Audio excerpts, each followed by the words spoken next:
სიტყვა ვედა სანსკრიტულია და ნიშნავს ცოდნას.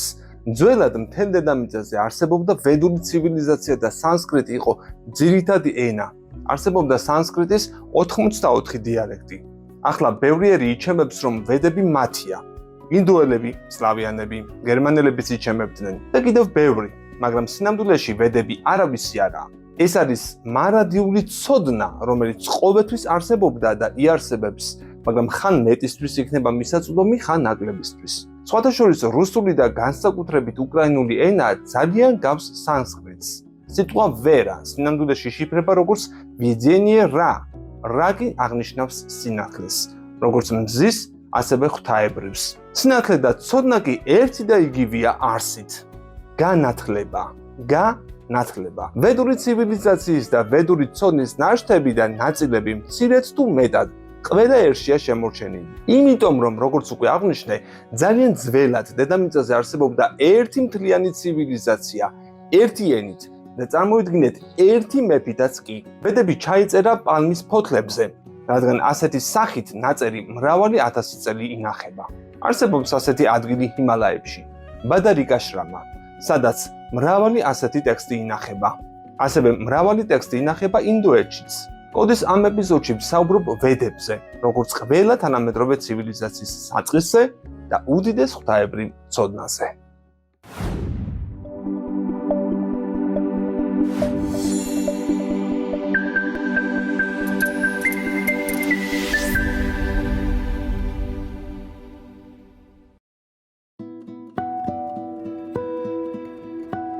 ვედები უძველესი ცივილიზაცია.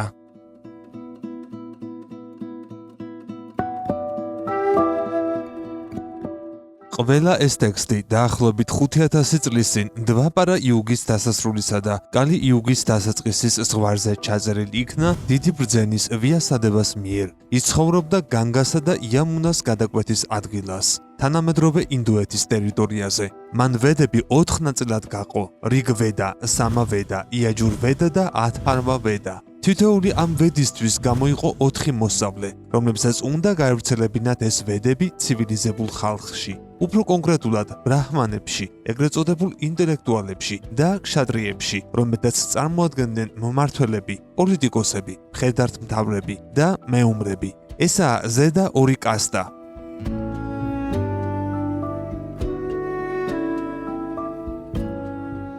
რიგვედა ნიშნავს რიტუალებს. რიგი ვედა ყველაზე დიდია ვედებიდან და მოიცავს 10522 ლექსს, იგივე მანტრას. შედგება 3 თავისგან, რომლებსაც ეწოდება მანდალები. აქ არის ისეთი ნახევარღმერთების დიდება და საგალობლები, როგორებიც არიან ინდრა, ბერძნულ მითოლოგიაში ზევსად ცნობილი, აგნი, ცეცხლის სტიქიის გამგებელი ნახევარღმერთი. სხვათა შორის კერპი, რომელსაც ერქვა აგონა, მესხებსაც ყავდათ, სურიას მზე. რიგვედას მეათედი ნაწილი მაგიური შელოცვებია. ეს ცოდნა გადაეცემოდათ მხოლოდ ბრაჰმანებს, მაღალი მორალის მქონეებს.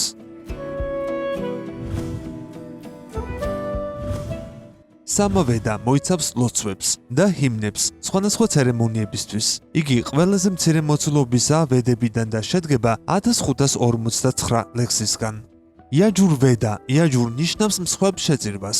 არ იგულისხმება ცოცხალი ორგანიზმების შეწირვა. ძირითადად სწირავდნენ ცეცხლს. კოცონში ასხამდნენ ერბოს, რომელიც როგორც ვედებში წერია, ყველაზე სუფთა ცეცხლს წარმოშობს. იგივე პრინციპი, რაც სანთლის დანთებაა ჩვენს ტრადიციაში.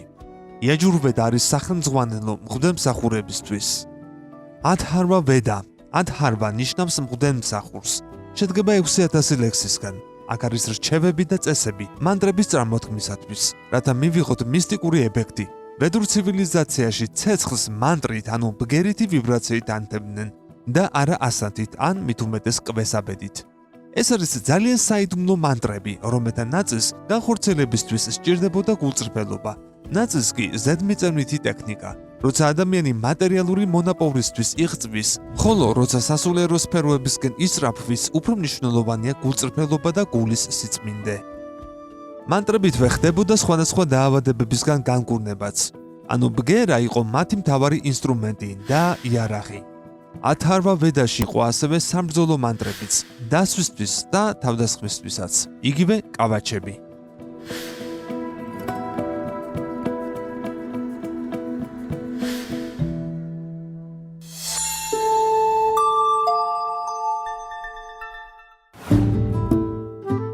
ვედებში მოცემულია ისეთი ცოდნაც, რაც თანამედროვე მეცნიერებას თავისი მიღწევა და მონაპოვარი ჰგონია. მაგალითად, რიგ ვედაში არის აღწერილი პროთეზირების ტექნიკის შესახებ, ანუ ამა თუ იმ ორგანოს ჩანაცვლების შესახებ. მაგალითად, შეეძლოთ სრულიად დაზიანებული თვალის ახლით ჩანაცვლებაც კი. მაჰაბჰარატაში აღწერილია ქრომოსომების რაოდენობა. ვედებში აღწერილი ხელოვნური განაყოფიერების ტექნიკაც. აღწერილია მიკროორგანიზმების თვისებები. ძილის ფიზიოლოგია, სიზმარხილების ტექნიკა, სინათლის სიჩქარე, რიგ ვედა, სატურნის უკან დგომი პლანეტები აღწერილია მაჰაბჰარატაში. მინიშნებულია კოსმოსური მოგზაურობები. გრავიტაციის ძალა და გრავიტაციული ველების სახესხვაობები აღწერილია პრაშნა უპანიშადში, ასევე ულტრაიისფერი და ინფრაწითელი სინათლის თვისებები.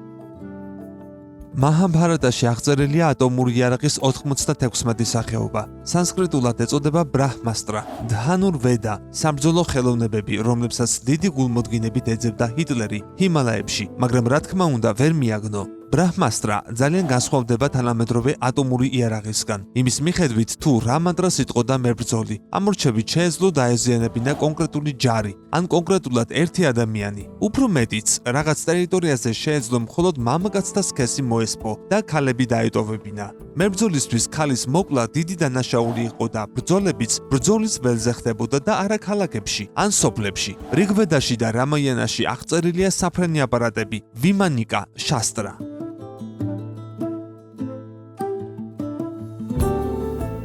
ვედებში წერია რჩევები და რეკომენდაციები, არა მარტო სულიერი, არამედ მატერიალური განვითარებისთვისაც. აქ შეხვდებით ყველანაირ ტექნიკას, ხელოვნებიდან დაწყებული მედიცინით დამთავრებული. კამასუტრას ვედების ნაწილია და ხორციელი სიყვარულის ხელოვნება შეეხება. მაგრამ რატომღაც თარგმნეს მხოლოდ ის, რომელიც ყველაზე პორნოგრაფიულია, ხოლო კამასუტრის უფრო მეტი ნაწილი, რომელიც აღწერს ნატებ ინტიმურ საიდუმლოებებს, არ უთარგმნიათ. ის უფრო ფსიქოლოგიურს და ესთეტიკურს მოიცავს.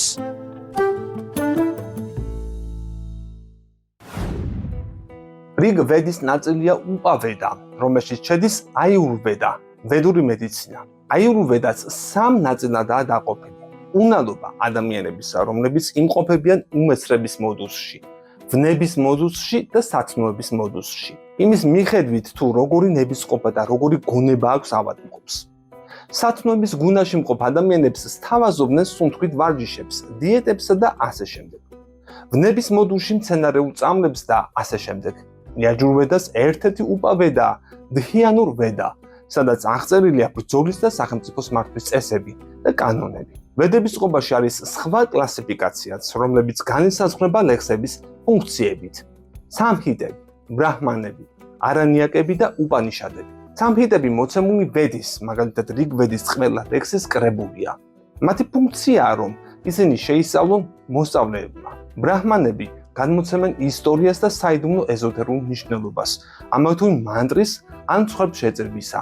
არანიაკები ვედების ფარული მიზანი, ფარული ძალა მოცემული მსხვერპლ შეწირვებისა. არანიაკები შეისწავლებოდა საიდუმლოდ ტყეში, მხოლოდ განდობილ მოსწავლეებზე.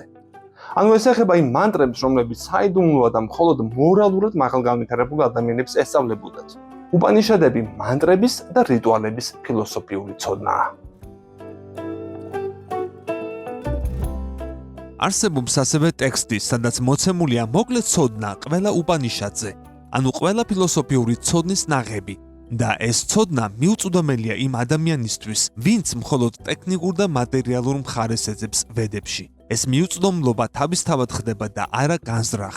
ასეთია ბჰაგავად გიტა, რომელსაც ვედების მარგალიც ეძახიან და მისი გაგება მხოლოდ მაღალი ინტელექტის და მორალის ადამიანებს შეუძლიათ. ასევე ნაწარმოებები მაჰაბჰარატა და რამაიანა.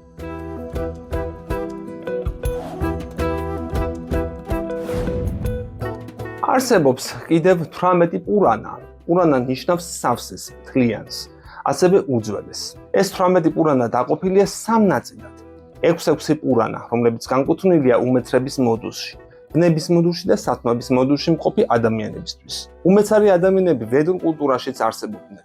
სათნოების გუნას, ანუ სატვა გუნას, მიეკუთვნება ბჰაგავატა პურანა, მაჰაპურანა. ეს არის შრიმად ბჰაგავატამი, რომელიც შედგება 12 სიმღერისგან. ბევრი მათგანი თარგმნილია ინგლისურადაც და რუსულადაც. აქ შედის ვიშნუ პურანები, ნარადა პურანები და ასე შემდეგ. ეს პურანები განკუთვნილია მათთვის, ვინც ერთიან უზენაეს ღმერთს სცემს თაყვანს. ვნების გუნაში იგივე რაჯა გუნაში მყოფი ადამიანებისთვისაა პურანები. ანუ ადამიანებისთვის, რომლებიც აზროვნებენ ასე: ჩემი ღმერთი, შენი ღმერთი და ასე შემდეგ.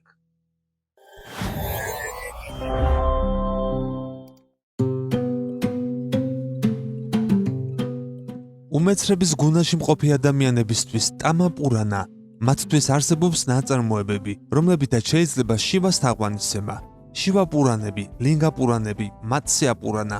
ამ პურანაში აუქროს თევზის ამბავი. ითვლება, რომ შივა არის ნახევარღმერთი, რომელიც ყველა სურვილს ასრულებს. გარკვეული ასკეზებისა და ლოცვების სანაცვლოდ, ამიტომაც ისინი, ვისაც მატერიალური ან სხვა სურვილები აქვთ, ან სამოთხეში უნდათ მოხვედრა 40 ქალწულის თანხლებით. შივას ეთაყვანებიან. ითვლება, რომ მუჰამედი იყო შივას მოციქული და საერთოდ შივა განაგებს უმეცრების გუნას, ტამა გუნას. თუმცა ეს არ ნიშნავს, რომ თავად ის არის უმეცრებაში. ის უბრალოდ ასრულებს ღმერთის მიერ მასზე დაგესრებულ მოვალეობას და ღმერთის ერთ-ერთი ყველაზე ერთგული მსახურია. ასევე არსებობს 18 უპა პურანა, ქვე პურანა, რომლებიც ხსნიან პურანების ლექსებს უფრო გასაგებად.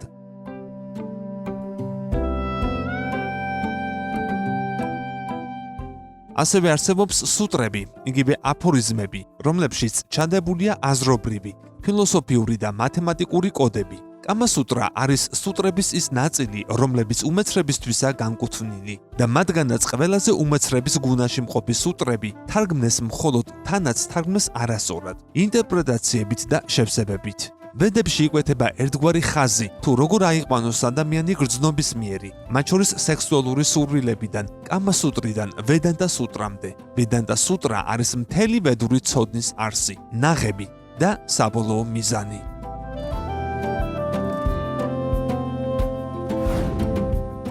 ეპიზოდის პირველ ნაწილში ზოგადად გაგაცანით ვედური სამყარო და მისი მოწყობის, როგორც ღვთაებრივი, ისე ფიზიკური გამოვლინების მიმართულებები. ახლა გადავალ უფრო მაღალი მნიშვნელობის ინფორმაციაზე, რაც უფრო სანსკრიტულია, ვიდრე მხოლოდ ინფორმაცია. დედამიწაზე პირველ რასას ასურები წარმოადგენდნენ. მითებიდან და ძველი რელიგიური გადმოცემებიდან ჩვენთვის ცნობილ ასურების ცივილიზაციას, ასევე გოლიათების რასასაც უწოდებენ. იმის მიუხედავად, რომ მათ გოლიათებთან მხოლოდ სიმაღლე აქვთ საერთო. გადმოცემით ასურების სიმაღლე 50 მეტრს აღწევდაო. ღვთიური არსებების მიერ შექმნილი ეთეროვანი სხეულის არსებები არსებობის შეწყვეტისას ყველანაირი კვალის დატოვების გარეშე უბრალოდ ქრებოდნენ და სივრცეს ერწყმოდნენ. ასურები დედამიწაზე დაახლოებით 10 მილიონი წელი არსებობდნენ და თითოეული მათგანის სიცოცხლე 10,000 წელიწადს გრძელდებოდა. ვედური გადმოცემების თანახმად ასურებს 3 ზეციური ქალაქი ჰქონდათ: ოქროსი, ვერცხლის და რკინის. ხოლო სხვა დანარჩენი ქალაქები მიწის ქვეშ არსებობდა. სწორედ ამიტომ არ ხდება დედამიწის ზედაპირზე ამ ცივილიზაციის კვალის აღმოჩენა. მათზე არანაირ გავლენას არ ახდენდა დედამიწის ზედაპირის ეკოლოგია, რამაც დიდი როლი ითამაშა სიცოცხლის ხანგრძლივად შენარჩუნებაში. ასურების სიმაღლეში ზრდა სიცოცხლის მანძილზე მუდმივად მიმდინარეობდა და ზოგიერთი მათგანი 50,000 წელიწადსაც ცხოვრობდა.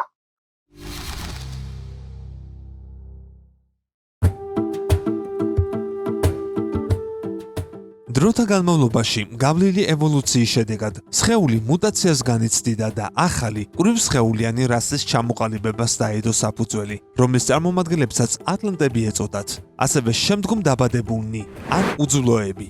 ატლანტები თანამედროვე ადამიანის სიმაღლეში აღემატებოდნენ, მაგრამ საგრძნობლად ჩამოუვარდებოდნენ ასურებს. მათ გააჩნდათ მესამე თვალი. ატლანტები ფლობდნენ საფრენ აპარატებს, რომლებსაც ვედადან ვიმანას, ასევე ვაიტმანას სახელით ვიცნობთ.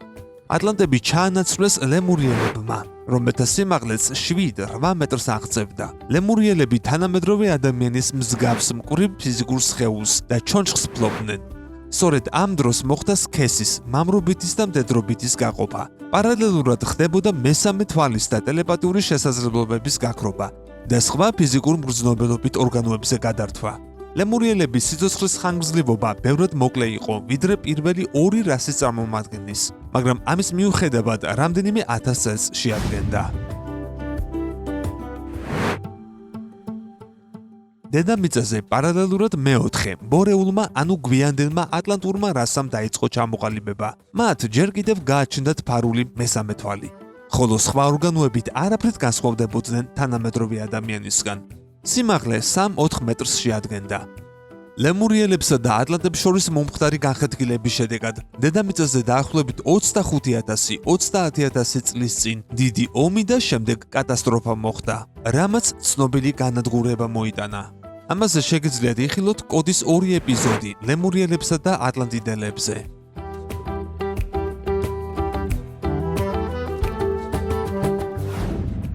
მომხდარი გლობალური კატაკლიზმების გამო ლემურიელების ნაწილმა თავი გამოქვაბულებს შეაფარა, სადაც არსებობა სომატურ მდგომარეობაში განაგრძეს, რომლის დროსაც სხეული კონსერვირებულ მდგომარეობაში სასურველი პერიოდის განმავლობაში ინახება და შესაძლებელია კვლავ სიცოცხლეს დაუბრუნდეს. ნაწილმა კი დედამიწა კოსმოსური ხომალდებით დატოვა. ატლანტება ლემურიელებისგან მიღებული ცოდნის მეშვეობით ტექნოლოგიური განვითარების მაღალ საფეხურს მიაღწიეს. აშენებდნენ ვიმანებს, ურთულეს შენობებს და მეგალითურ ნაგებობებს. 12,000 წლის წინ მომხდარი კატაკლიზმის შედეგად წყალმა ატლანტების საცხოვრებელი ადგილი, ლეგენდარული ატლანტიდა დაფარა და მათი ცივილიზაციის არსებობის შეწყვეტა გამოიწვია.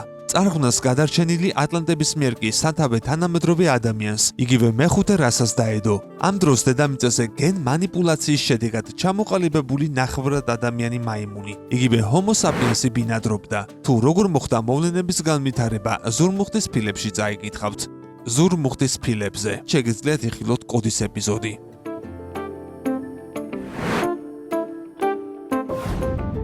ვედური ფსიქოლოგია ეს არის უნიკალური მეცნიერება, რომელიც შემუშავდა 1000 წლების წინ და აღწერილია ძველ ვედურ ნაწერებში. ფსიქოლოგია, რომელიც შეიქმნა დასავლეთში, განსაკუთრებით ფროიდის ეპოქიდან, მხოლოდ და მხოლოდ ემსგავსება და ცოტათი უახლოვდება იმას, რაც ვედურ ფსიქოლოგიაში იყო ცნობილი. ვისაუბრებ ასევე ბედზე, კარმაზე, ჭკუაზე, ხასიათის თვისებებზე და ასე შემდეგ. და სანამ გავიგებთ, როგორი სახით გვთავაზობენ ვედები ფსიქოლოგიური პრობლემების მოგვარებას, უნდა გავიგოთ თუ როგორ იქნება ეს პრობლემები, თუ რას ნიშნავს კარმა ფსიქოლოგიურ დონეზე. ჩვენ ხშირად გვესმის სიტყვა კარმა, მაგრამ ცოტა ხვდება თუ რას ნიშნავს ეს რეალურად და როგორ აპროგრამებს ადამიანის საკუთარ თავს საკუთარი ქმედებებით.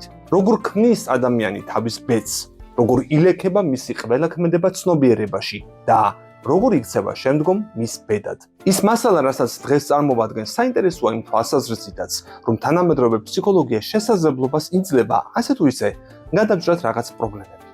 ადამიანები მიმართავენ ფსიქოლოგებს, როდესაც აწუხებთ შინაგანი ტკივილი, დეპრესია და სხვა.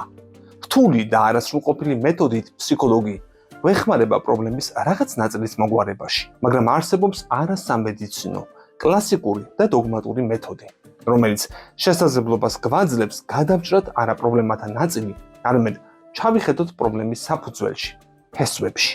გადავწყვიტოთ პრობლემები არა ზედაპირულად, არამედ ჩავიდეთ სიღრმეში და ამოვძირყოთ ეს პრობლემები ფესვებიანად. ამაზე ცოტა მოგვიანებით, სხვა ეპიზოდში.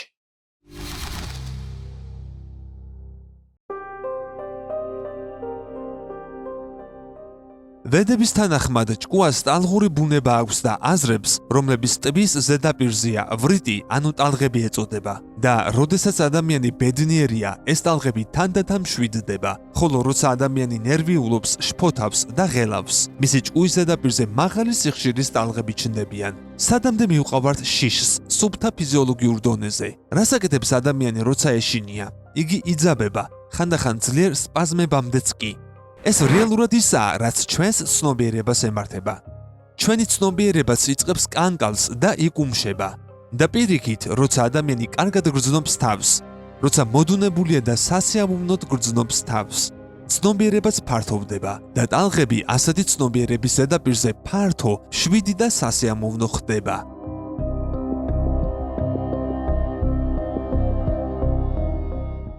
ესაა აღწერა იმისა, თუ როგორ მუშაობს ჩვენი ჭკუა ახლა. ყველანაირი შფოთვები, ნერვიულობა, ხელვარება, სტრესი და ადამიანები ისე მივეჩვიეთ ამას, რომ ამის გარეშე ცხოვრება ვერც კი წარმოგვიდგენია. რატომ უყვარს ბევრს როკ მუსიკა? რა არის როკ მუსიკა? რა არის საერთოდ მუსიკა? მუსიკა ესაა საშუალება მოვიყვანოთ ჩვენი ცნობიერება, ან ჩვენი ჭკუა გარკვეულ რიტმში და ადამიანები ისე ეჩვევიან ამ დაბალ რიტმებს, რომ მძიმე როკის გარეშე ცხოვრება არ შეუძლიათ. ნებისმიერი სულიერი პრაქტიკის მიზანი არის ის, რომ შემცველოთ ჩვენი ცნობიერების მუშაობის რეჟიმი. რომ დავაწყნაროთ იგი, გავხადოთ უფრო ნათელი და მკაფიო და ბოლოს გავაფართოვოთ იგი. შეკუმშული შეჭმუხნური ცნობიერება, შეშინებული ადამიანის ცნობიერება. ეს ყველაზე დიდი საფრთხეა, ჩვენი ცხოვრების ყველაზე დიდი პრობლემაა. ასეთი ადამიანი თვითონ განიცდის უსიამოვნებებს და სხვებსაც გადასცემს, თავის გარშემო ავრცელებს მათ. შიშის, პანიკის, საფრთხის ეპიდემია გამოდის ამ დროც ჩვენი ჭკუიდან. და პირიქით, თუ ადამიანი ბედნიერია, იგი სხვებსაც გადასცემს ამ ბედნიერებას.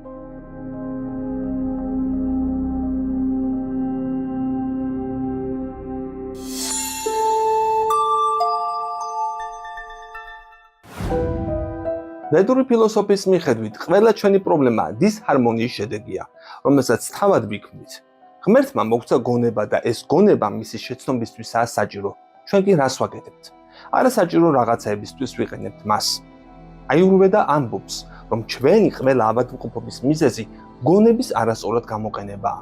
მაგალითად, ჩვენ ვჭამთ იმას, რაც არაა სასარგებლო. ვჭამთ იმაზე მეც, ვიდრე საჭიროა. გვაქვს სექსი იმაზე გაცილებით მეტი, ვიდრე საჭიროა. მთელი თანამედროვე ცივილიზაცია გონების არასწორი გამოყენების შედეგია. ადამიანები გამუდმებით ცდილობენ აღიგრძნონ თავი. ცხოველები არასწორად არ იყენებენ გონებას, რადგან მათ გონება არც გააჩნიათ თითქმის. მათ იმდენად აქვთ გონება, რამდენადაც თავისი კანმის გასტუმრებისათვის ჭირდებათ.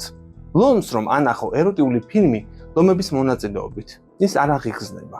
მას წელიწადში ერთხელ აქვს სექსი და რამდენი ეროტიული ფილმიც არ უნდა ანახო, ამას ვერ შეუძლია. ის ჰარმონიაშია ბუნებასთან.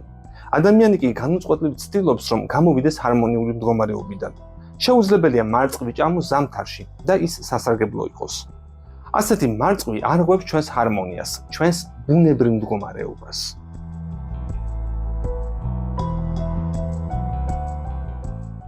ასტროლოგია ესაა ინსტრუმენტი სულიერი განვითარებისათვის.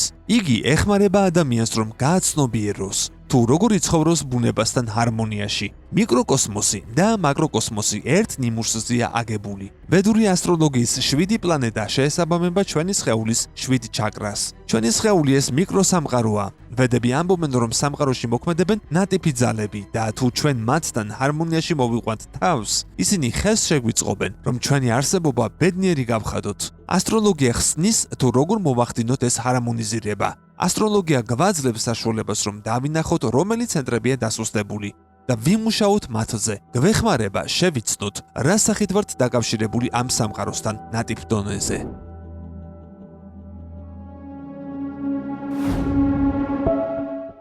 ვედებში წერია, რომ არსებობს ბრაჰმანის ყოვლისმომცველი სულის ორი ფორმა. ერთი ფორმა ჩვენი აღქმის მიღმა იმყოფება და მიუწვდომელია ჩვენთვის. მას ეწოდება პარაბრაჰმანი, ანუ ტრანსცენდენტული რეალობის ის უდიდესი ნაწილი, რომელსაც ჩვენი გრძნობათა ორგანოებით და ჭკუით ვერ აღვიქვამთ. ბრაჰმანის მეორე ფორმას ეწოდება შაბდა ბრაჰმანი. შაბდა ნიშნავს ბგერას. ვედები ამტკიცებენ, რომ ბრაჰმანი შესაძლებელია მისაწვდომი გახდეს ჩვენთვის ბგერის საშუალებით. ბგერა არა მარტო ადამიანთა შორის ურთიერთობის საშუალება, არამედ ხიდია ჩვენსა და უმაღლეს რეალობას შორის. მას ყველა რელიგიაში, ყველა იდეოლოგიაში უდიდესი მნიშვნელობა უკავია. ბგერა არის საშუალება, რომლითაც ჩვენი ვიწრო ცნობიერება შეიძლება დაუკავშირდეს უზენაეს ცნობიერებას. იმის მიუხედავად, რომ წარმოდგენები და თეორიები ბგერის მნიშვნელობის და ფუნქციის შესახებ ყველგანაა, ესე სისტემატურად და სრულყოფილად ჩამოყალიბებული, როგორც ვედებშია, არც ერთ იდეოლოგიაში არაა. თავად ვედებს შაბდა ბრაჰმანსაც უწოდებენ.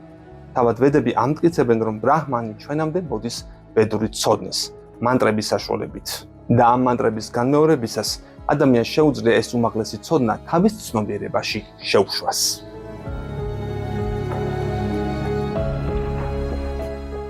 მატერიალურ სამყაროში ობიექტსა და ობიექტის სახელს შორის განსხვავებაცაა და ეს სამყაროს ფუნდამენტალური მახასიათებელი თვისებაა. ეს სამყარო დუალისტურია, ანუ ორმაგი. აქ ყველაფერი დაყოფილია და არსსა და დასახელებას შორის არის განსხვავება. დასაბამიდან იყო სიტყვა და სიტყვა იყო ღმერთთან და ღმერთი იყო სიტყვა. აქ სულიერი სამყარო სწორედ ეს დამახასიათებელი თვისებაა გამოხატული. ანუ სიტყვა ღმერთი თავად ღმერთისგან ცალკე არსებობს და ამავე დროს სიტყვა ღმერთი თავად ღმერთია. ანუ აბსოლუტურ რეალობაში არაა განსხვავება სიტყვასა და ობიექტ შორის. ბგერა არის ობიექტი და ობიექტი არის ბგერა. სამყარო შეიქმნა ბგერებით. ღმერთმა თქვა, იყოს სინათლე და იქმნა სინათლე.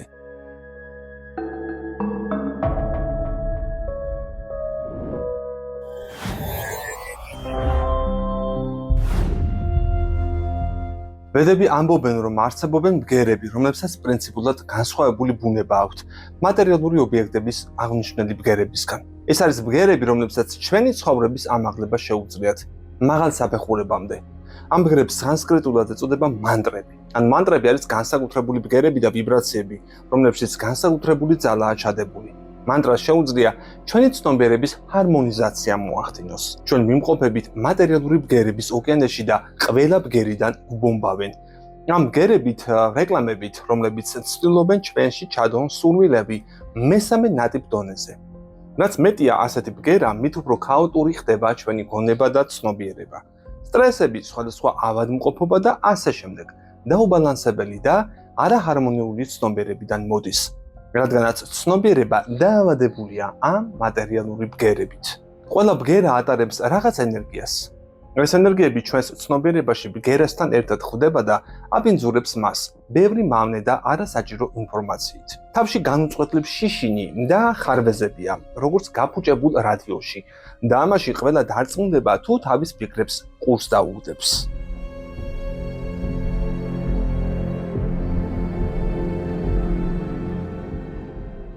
მაგრამ ღმერთის წყალობით არსებობს განსაკუთრებული ბგერები, რომლებსაც შეუძლიათ ჩვენი ცნობიერების ჰარმონიულ მდგომარეობაში მოყვანა. თუ ჩვენ ცნობიერებას რადიო მიმღებს შევადარებთ, მანტრებს შეუძლიათ გარკვეულ ტალღაზე მომართონ ჩვენი რადიო მიმღები, იმისთვის რომ საჭირო ინფორმაცია მივიღოთ სულიერი სამყაროდან. თუ ამ ბგერებს სისტემატიურად ვიმეორებთ, ცნობიერება თანდათან იწმინდება და შედის რეზონანსში, ჰარმონიაში, ყოფიერების მაღალ სფეროებთან.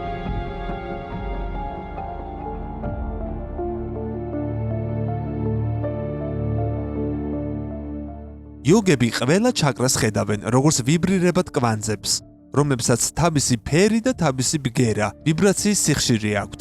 ყველა ჩაკრას თავისი ფუნქცია და თავისი გავლენა აქვს ნატიფ და უხეშ სხეულზე. იმ ადამიანის ბგერას, რომელმაც ცნობიერება გაიწმინდა, გულმართალია და არა მოძალადე, გაცილებით უფრო დიდი ძალა ექნება, ვიდრე ჩვეულებრივი ადამიანისას. თუ ადამიანს არასოდეს არ უთქვამს ტყუილი, მისი ნებისმიერი სიტყვა რეალობა ხდება. ამაზეა დაფუძნებული დიდი ბრძენების და წმინდანების კურთხების ან წყევლის ძალაც.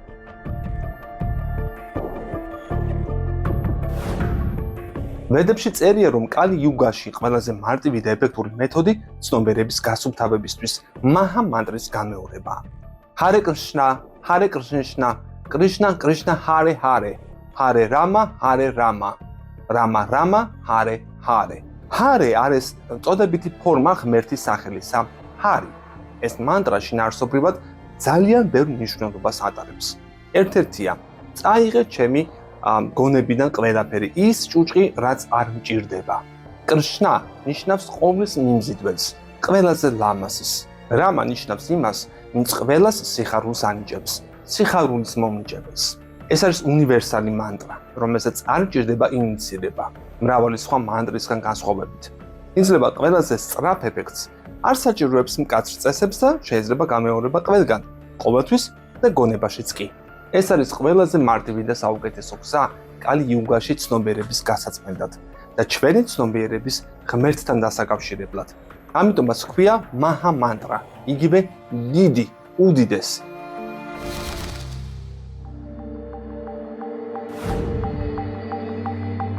ვედების მიხედვით ჩვენს მატერიალურ სამყაროს აქვს კვერცხის ფორმა. ეს ნიშნავს, რომ მას აქვს საზღვრები. ეს კვერცხი ქვემოდან სანახევროდ ავსებულია წყლით. ამ კვერცხის გარსის შიდა გარსი მიწის ელემენტისგან შედგება და ძალიან სქელია.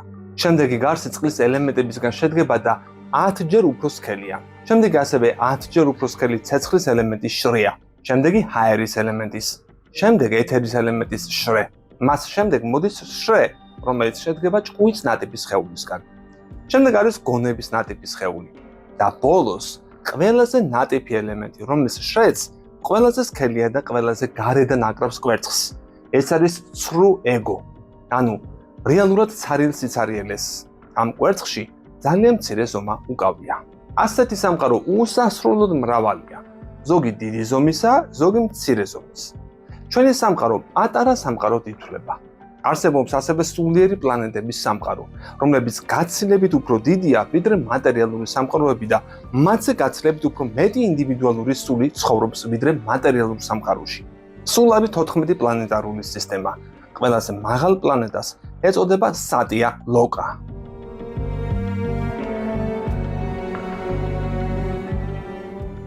მასზე ცხოვრობს ბრაჰმა, მატერიალური სამყაროს შემქმნელი.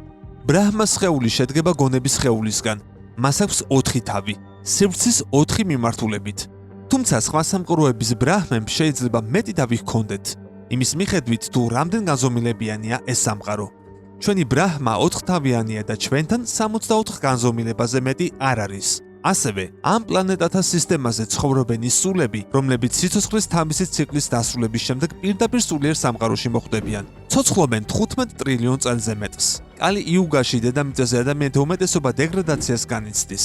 იმიტომ მას ჰქვია კალი იუგა, დეგრადაციის ეპოქა და მხოლოდ მცირე ნაწილი განიცდის სულიერ პროგრესს და მცირეთაგან ძალიან მცირე აღწევს მაღალ სამოთხისეულ პლანეტებს და კიდევ უფრო მცირე ნაწილი ხვდება სულიერ სამყაროში, ცათა საზოფებელში. ვედური კოსმოლოგია საკმაოდ ფართო და შინაარსიანია.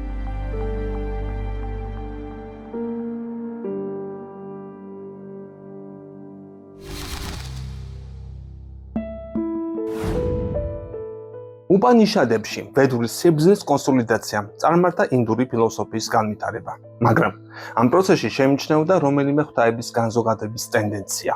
ინდოეთში ფილოსოფიური აზროვნების განვითარებაზე ზეგავლენა მოახდინა ისეთი ეპოსების შექმნამ, როგორიცაა რამაიანა და მაჰაბჰარატა, რომლის 18 წიგნიდან გამორჩეულია მე-6 წიგნი, ბჰაგავად გიტა, ანუ ღვთაებრივი სიმღერა, რომელშიც მხატვრულადაა დამუშავებული ფილოსოფიური, გნოსეოლოგიური, ონტოლოგიური, ეთიკური და რელიგიური პრობლემები. ქრისტეს შობამდე მე-6 საუკუნიდან ჩამოყალიბდა ინდოეთის ფილოსოფიური სისტემა. ფილოსოფიას ძველ ინდოეთში დარშანას უწოდებენ, რაც პირდაპირ თარგმანით ნიშნავს ჭეშმარიტების წვდომას, ხილვას. ყველა ფილოსოფიური სკოლა ცდილობდა ამ მიზნისთვის მიეღწია. ინდოეთში თავდაპირველად შეიქმნა 9 ფილოსოფიური სკოლა. ის სკოლები, რომლებიც ვედურ ლიტერატურას ეფუძნება, ორთოდოქსულ სკოლებს განეკუთვნებიან და იწოდებიან ასტიკად, ხოლო ის სკოლები, რომლებიც არ ემყარებიან ვედებს და არ აღიარებენ მათ, არაორთოდოქსული სკოლებია, ანუ ნასტიკა. ორთოდოქსულია სწავლების 6 სკოლა: იოგა, ვაიშეშიკა, მიმამსა, ვედანტა, სანგჰია დანი აია. აქედან მიმამსა არის ორი სახის: კარმა მიმამსა და უტამა მიმამსა. ანუ იგივე ვედანტა. სწორედ ამ უკანასკნელზეა დამყარებული კრიშნაიზმი. ასევე ვედანტიდან მოდის ისეთი სკოლა, მაგალითად როგორიცაა შანკარაჩარიას სკოლა. არაორთოდოქსულია დანარჩენი 3 სკოლა: ჯაინიზმი, ბუდიზმი და ჩარვა კალოკაიატა. არც ერთი აღნიშნული მიმდინარეობა არ ემყარება ვედების ავტორიტეტს. მოკლედ, კოდის ამ ეპიზოდში ვეცადე არასრულყოფილი, მაგრამ ზოგადი და მრავალმხრივი წარმოდგენა შემექმნა თქვენთვის, ვინც აქამდე არ იცოდით ვედების შესახებ. რა თქმა უნდა, ამისთვის ერთი ეპიზოდი არ არის საკმარისი და თუ მაყურების მოთხოვნა და ინტერესი იქნება, მომავალში უფრო ღრმა გაშლით შეგვიძლია დავუბრუნდეთ ამ საკითხს. ამ ეპიზოდის სცენარის მომზადებისას კი გამოვიყენე პორტალ blog.esoteric.gis ტექსტური მასალები და მამუკა გურულის თარგმანები. ამ შრომისათვის მადლობა მათ. შეგი მოიწონე და დააკომენტარე ეს ვიდეო და გამოიწერე კოდის YouTube არხი. იმისთვის, რომ მეტი мотиваცია მქონდეს ახალი ეპიზოდების შესაქმნელად და განვითარდეს არხიც.